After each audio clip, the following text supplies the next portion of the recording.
The last part. Hello everyone, and hello Mr. Goons. As usual, how are you? This is the last part, and we're gonna talking about goals or ambition in life.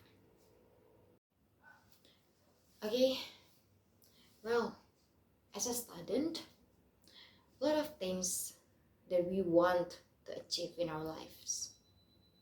In the future, if by some miracle I have the change to study abroad, I will take it. That's my dream, to get the scholarship to study abroad.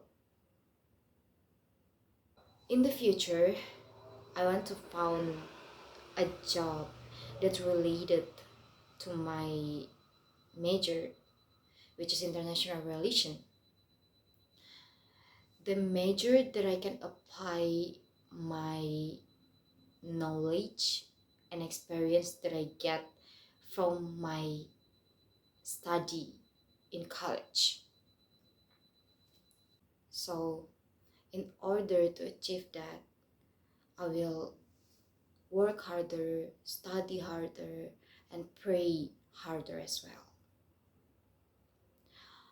I believe when we work harder and pray harder, God gonna help us to achieve it.